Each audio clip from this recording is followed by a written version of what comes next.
嘿，各位小伙伴们，今天要跟大家聊一个非常重要的话题啊，就是最新的 macOS 木马攻击，这可不是开玩笑哦，咱们的一些加密 wallet 还有隐私信息可能都要遭殃哦。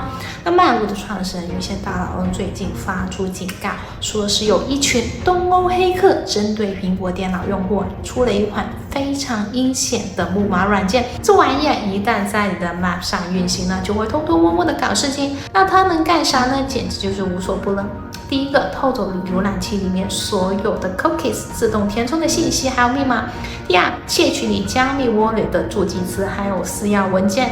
第三，甚至连 macOS 的钥匙串都不放过，里面藏的可是你的各种密码哦。更可怕的是，你可能都不知道自己中招了。密码运行的时候呢，就会假装出错，但其实呢，已经在后台默默干坏事了。那么黑客拿到这些信息之后会怎么搞呢？预先大佬总结了3部曲。第一步就是先解密你的 wallet 信息，有些可能马上就被盗，有些可能过几天才发现钱不见了。那如果你的 wallet 里面没有什么钱，他们还会继续潜伏，等你有钱了再下手。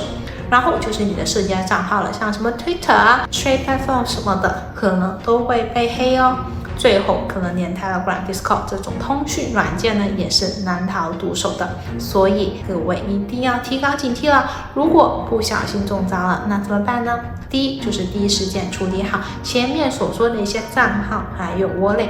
第二，赶紧杀毒，实在不行就重装系统。第三，以后下载软件一定要格外小心了，特别是来路不明的东西，千万别碰哦。记住，预防胜于治疗。好了，那今天的安全小课堂就到这里啦。如果大家觉得有用，别忘了点赞转发。下期再见，拜拜。